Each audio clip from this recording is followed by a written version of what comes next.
we're really entering, I think, is a world in which the importance of knowledge is replaced with the importance of judgment.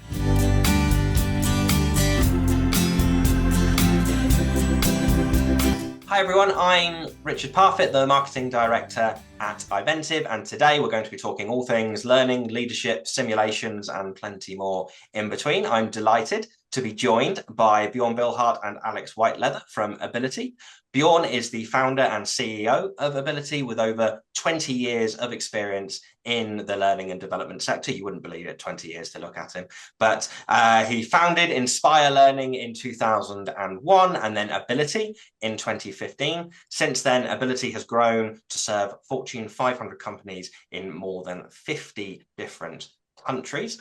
Alex is the managing director for Europe for Abilitie. After multiple roles in L&D at the Whirlpool Corporation, Alex joined Abilitie first as a client experience manager in 2016 and has had multiple roles since then. In his current role, he heads Abilitie's European subsidiary and describes himself as particularly passionate about creating human-centered solutions that balance innovation with practical execution. Bjorn and Alex have each spoken at multiple Iventive events over the past year or so, and will be joining us again for several events this year, including our first event of the year in Atlanta. So delighted to have you both with us. Two of our favorite people as well, I should add, to have with us today. So yeah, thank you both for joining me. Looking forward to the conversation. Thank Absolutely. you. Great to Happy have. be here. Great to be here. Yes, excited to be here. Thank you both. So just for those who aren't familiar with Abilitie, I thought we'd start just by asking if you could tell us a little bit about Abilitie and the work that you do, and what people can expect from Abilitie. Yeah, I can start, and then Alex, you can add the European angle to it. Abilitie is a leadership development company. We've been building leadership programs since 2015 for companies around the world. Our flagship program is a 12-week mini MBA, which teaches the timeless universal concepts of business to leaders that are looking to grow in their career. And we've had the pleasure of working with many Fortune 500 companies, from frontline management training all the way up to executive leadership training. And in the course of doing so, we've really had a wonderful front row seat to seeing how leaders are being developed in companies around the world. What I'd add to that in terms of, I think Abilitie's value proposition is we kind of live in this world of learning and development and a lot of kind of knowledge or content that exists out there. And Abilitie is all about how do we take that and actually put it into practice, get leaders hands-on, take learners from being less of a passive-based learner and becoming more active in that experience. And that's really what we're all about. So excited to help bring that to life as we navigate through and share a bit more of our thoughts on how we bring our experiences to our learners. One thing I'd love to add too is thank you, Iventive, for having us for this. We're all about building community as well with our learning leaders across the globe. And we've been able to do that even more powerfully with the partnership with Iventive. So excited to continue to elevate our voice along with you all. Yeah, we're really excited to have you with us for a number of events this year, and looking forward to getting into it today. So I want to pick up, actually, you sort of hinted at this in what you were saying, Bjorn, about different levels of leadership. And so the first question I wanted to kind of kick us off with is when we talk about leadership and leadership development, we're talking about so many different things, from people management to change management, decision making, PR, financial management, strategy, coaching, all these different things. And I just wonder how useful you think the term leadership as this kind of broad blanket term really is. And connected to that, do organizations always kind of know what they mean when they come to you and say that they want to rethink how they're doing leadership and leadership development? Yeah, I would say the words leadership and strategy are probably the two most overused words not just in our industry, but in the world, right? And I think, it's really interesting because I think leadership has come to mean almost everything to everyone, and I don't think in a healthy way, actually. I think we've we're using the term for a lot of other things. We're using the term, sometimes when we say leadership, we actually mean being virtuous. We mean we mean other things. We just use the term leadership because it sounds good. So I think there's actually a fair amount of education that can be done around like what actually is leadership. We have a very simple answer to what leadership is. Leadership is enabling common action. It's very simple. It's getting others to work together for a common goal. Mm. And leaders do that by nurturing this belief that everyone else is working also toward that same common goal. That's a very simple definition of leadership, and one that doesn't get into what's good leadership, what's bad leadership, what's the purpose of, so you can have great leaders work, great leaders working for really bad purposes, right? And so if you disaggregate that term a little bit and separate things out, then you'll get to, I think, a much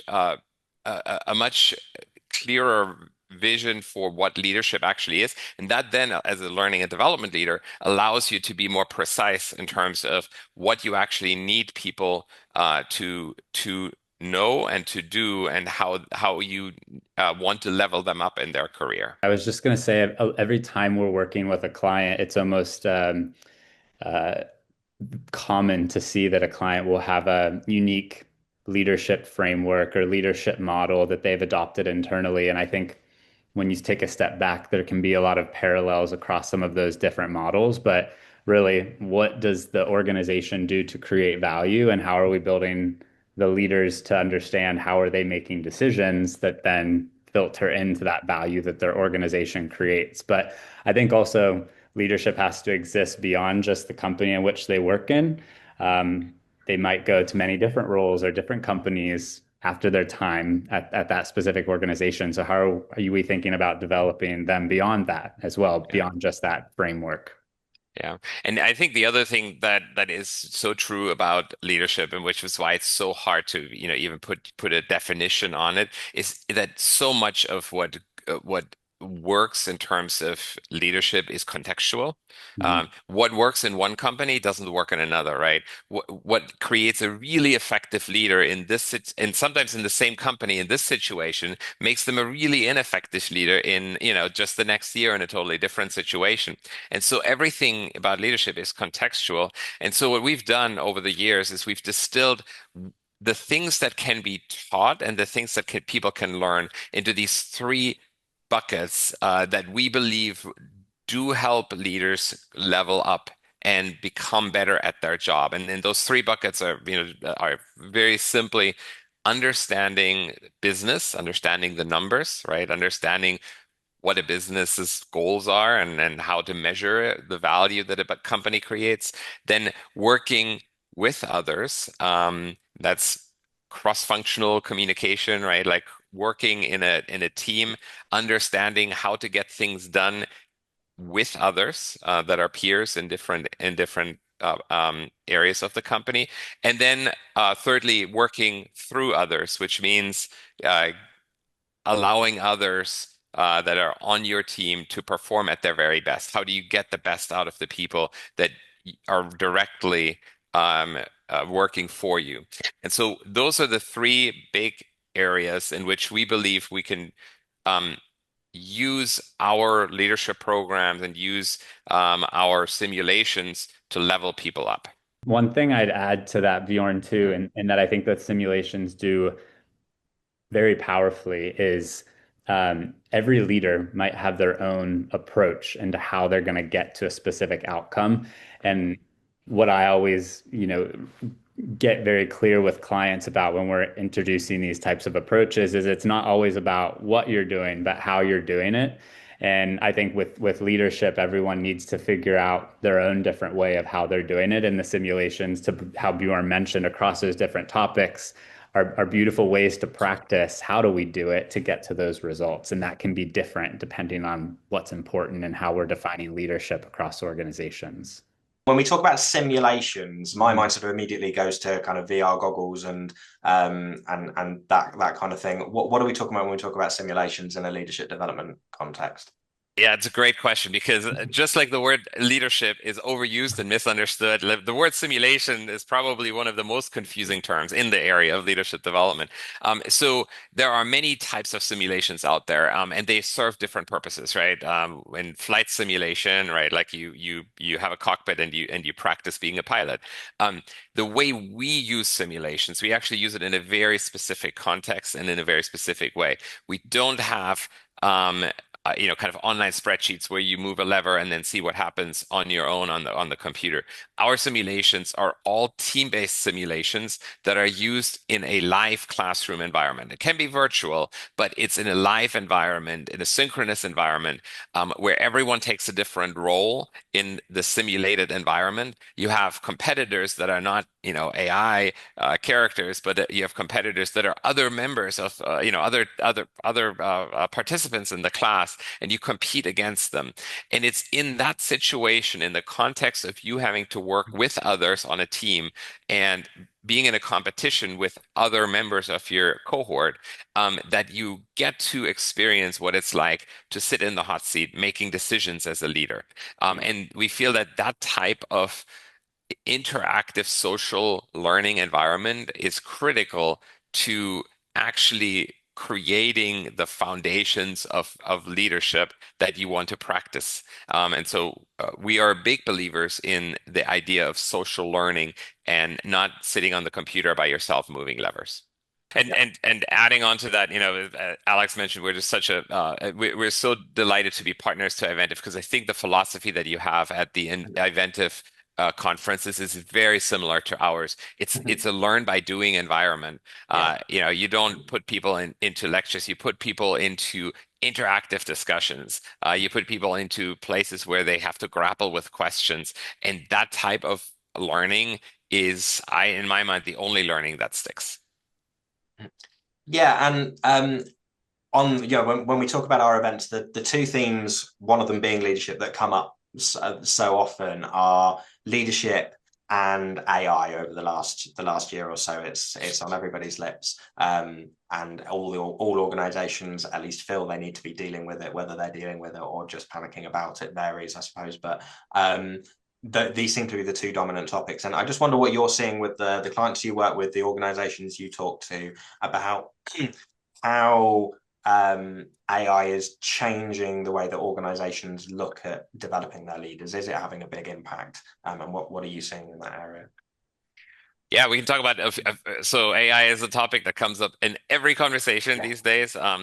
We have AI enabled all of our simulations. We can talk a little bit about what we mean when we AI enable our simulations and leadership programs.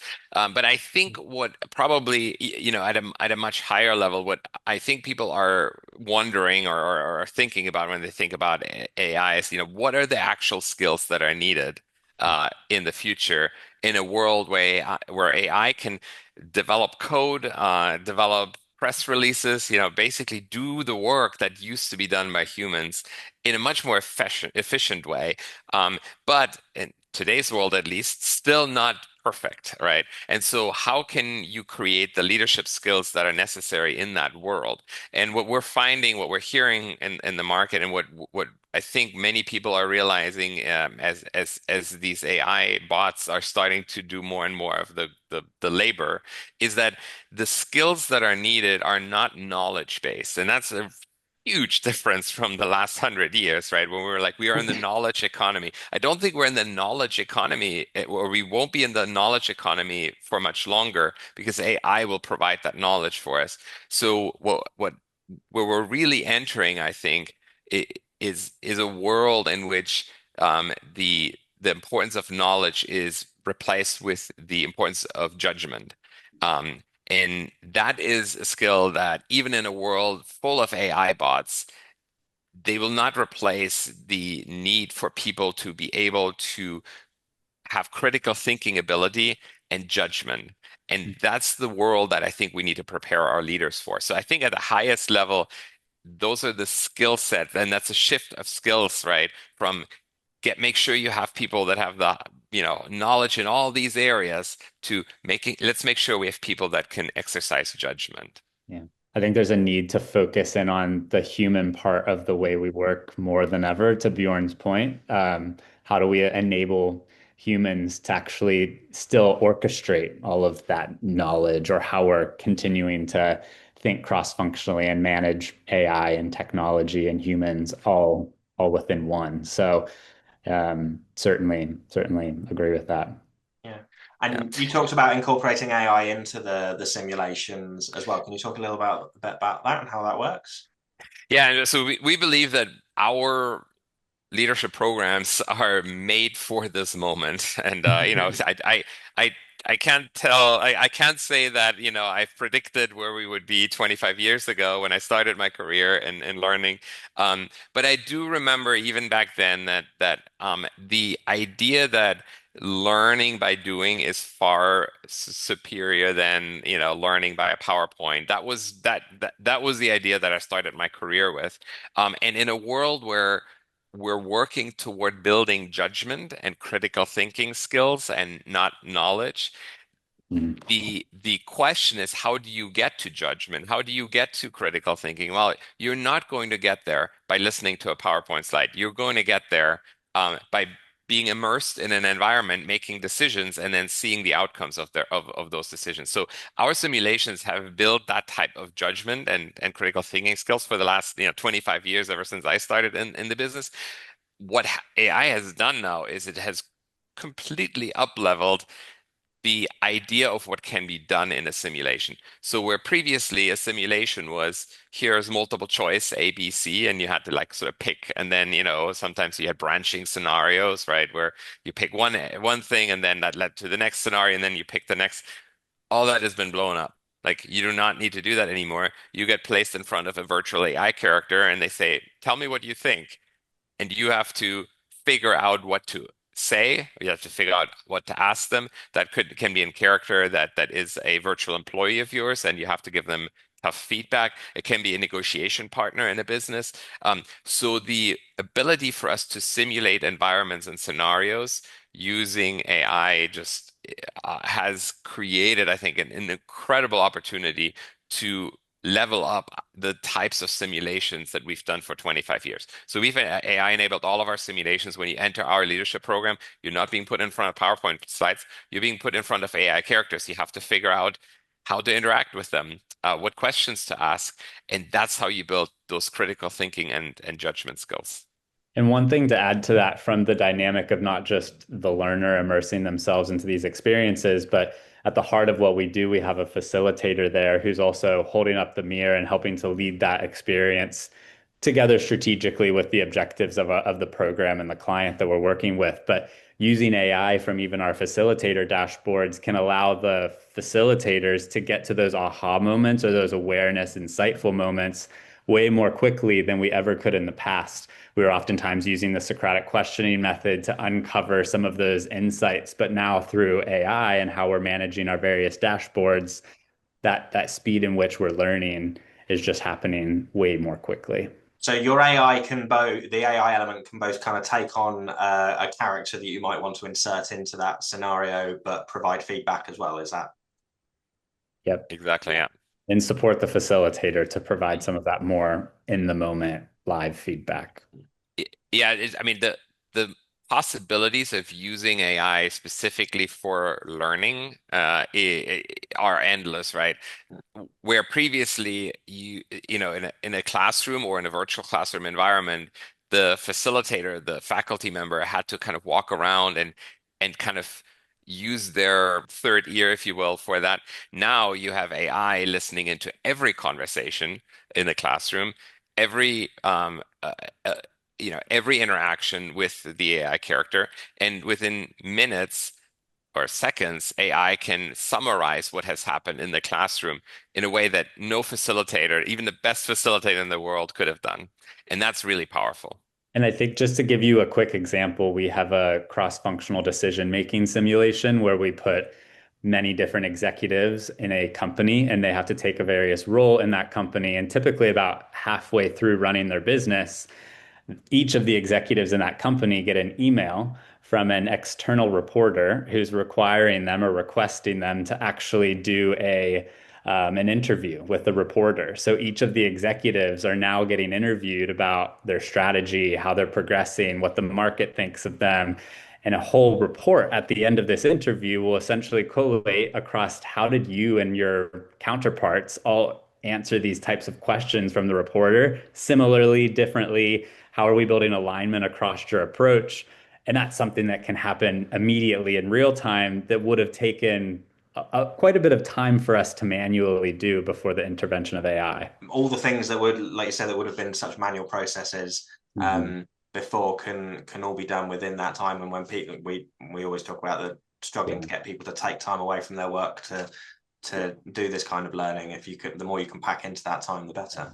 I think one thing too, which I've learned a lot from our product team and what their core goal was that we also weren't creating products that felt like AI and that there wasn't this go to market with we've got cool AI and we want you to kind of experience it. Yeah, it is really cool, but also the priority for us is the learner experience and how are we using AI to ensure that that experience is better than it ever was before. And that's how we're going to market is keeping that learner experience as number one priority, not just adding a lot of bells and whistles to something that we knew already exist just to continue to sell it in a differentiated way.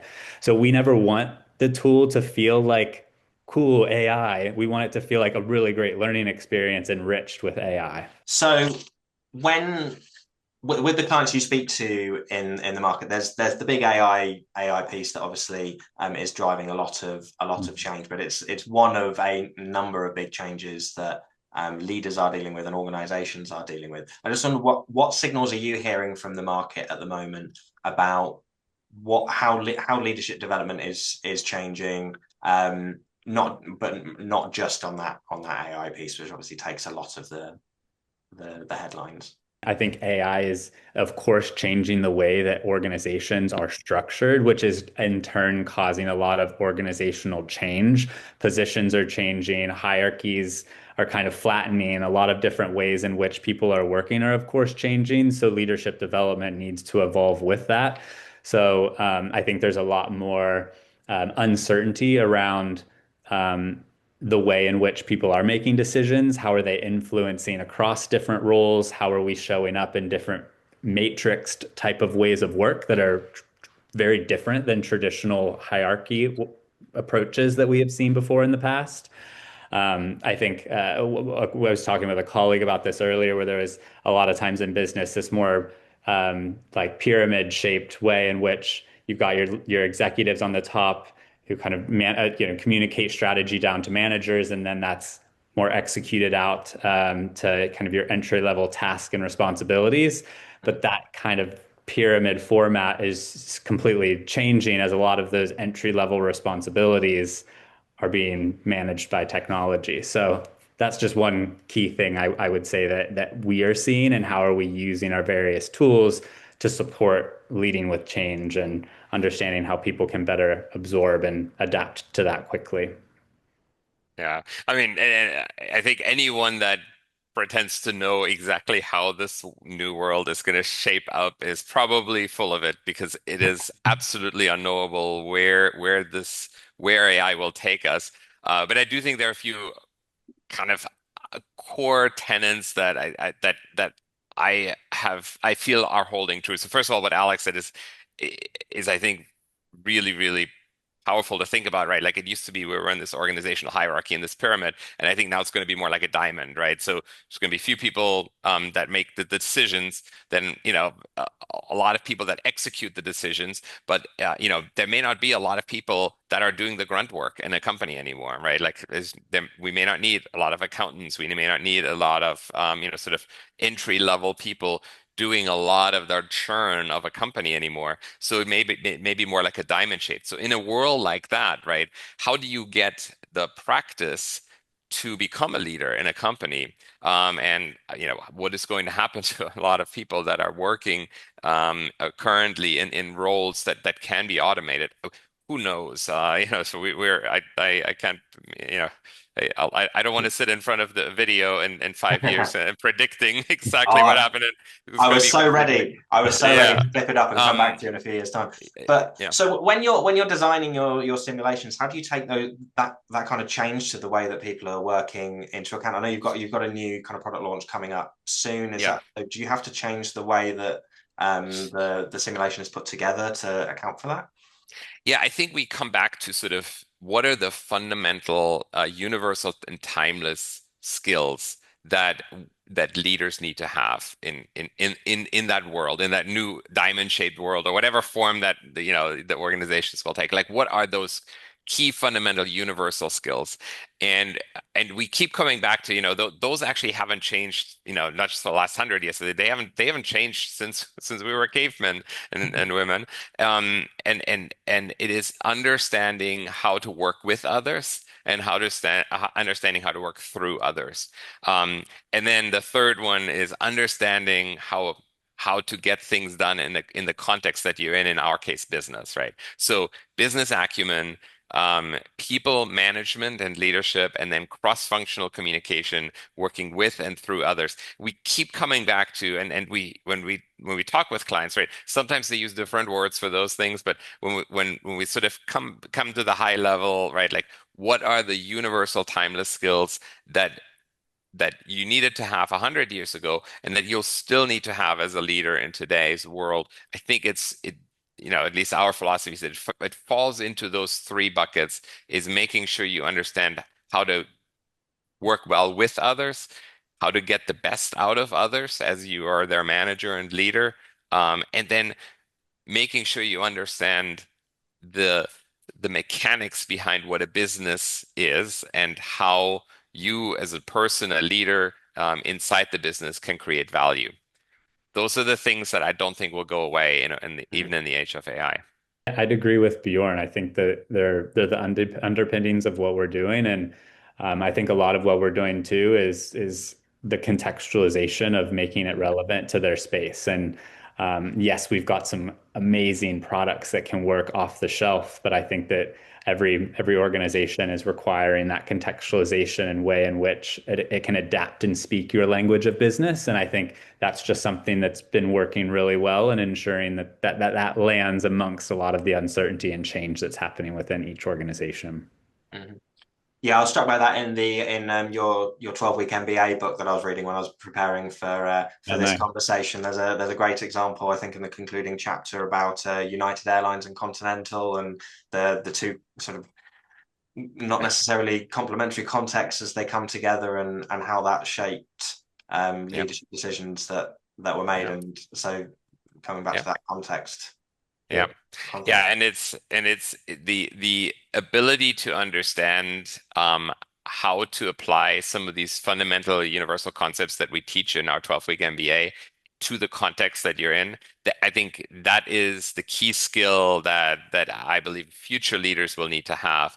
And in AI, with AI, you have this. It won't change the fundamental tasks of a leader.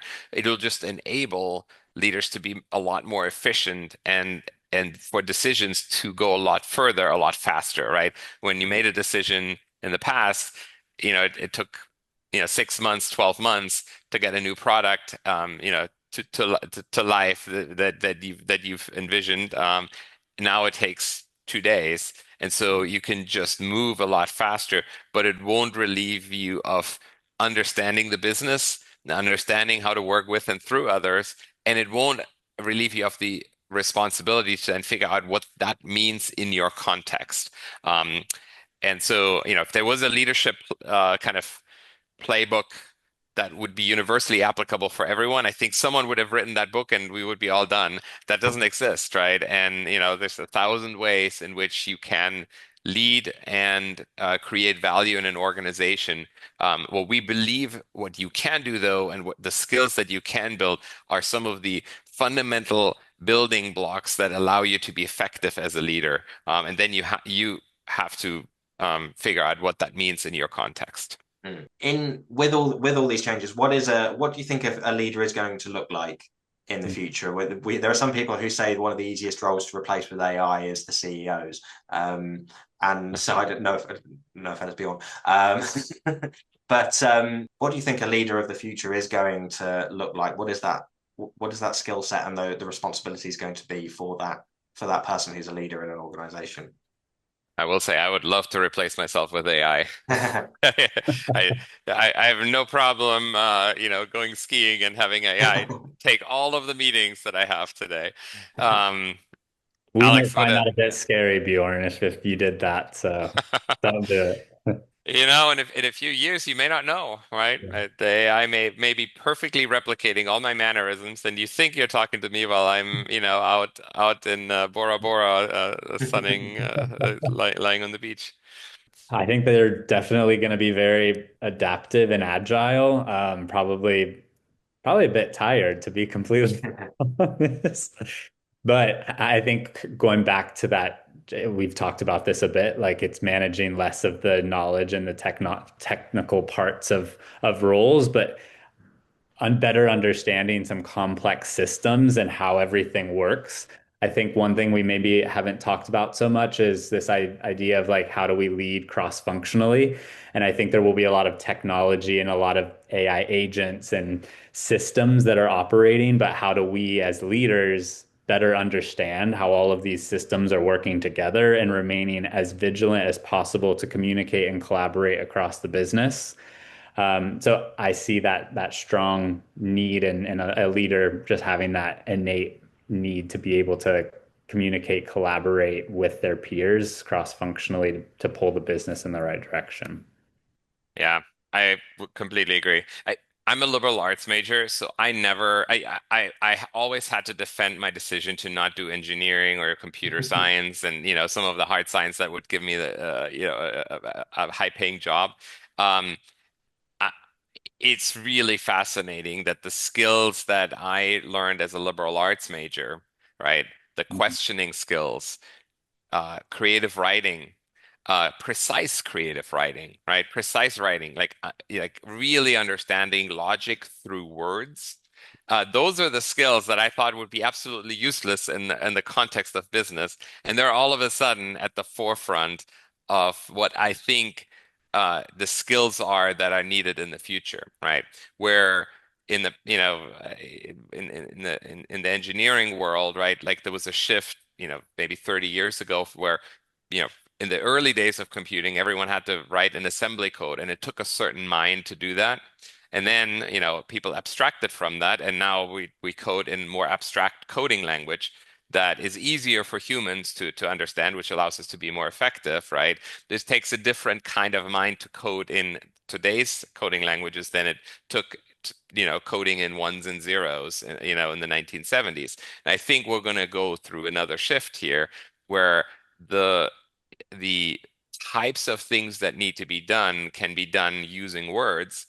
It won't replace the need for logical thinking, which is at the heart of really any kind of work, right?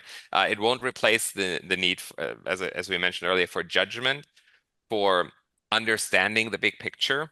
Um, but it will be just a different language that we will use. We will not need to code in coding language anymore. We can code in words. As a liberal arts major, I'm blown away by the implications of that for the major that I picked. So I do think the leader of the future, I think, will have slight shifts in how they in the language they use for for work.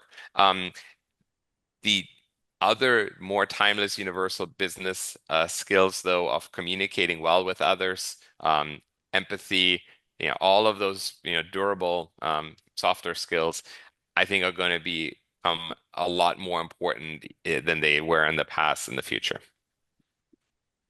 Brilliant. Thank you. I think, and as a history grad myself, I thought there's a lot of reassuring thoughts in there for me. So brilliant. And I want to finish with one more question, which we're asking all our guests at the moment, which is, what is your controversial learning and development opinion? So we can have a bit of fun with this, Yeah. and and see what you think. So, Alex, can I start with you? Your Yeah. controversial L&D opinion.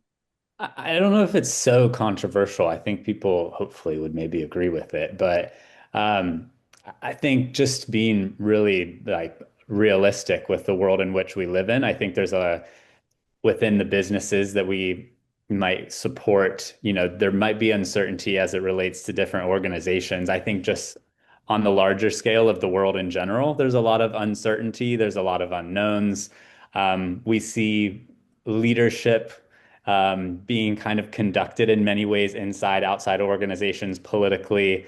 It just feels like a very volatile time. I think my opinion is how are we within learning and development, not just creating the leaders of the future within our businesses, but how are we enabling leaders of the future where those decisions progress past those organizations into the world and permeate into kind of more values, feelings of feeling a bit more hopeful and excited for kind of where we're taking the world in the future. So that's kind of very much out there, but maybe it's something that the L&D departments can help us with.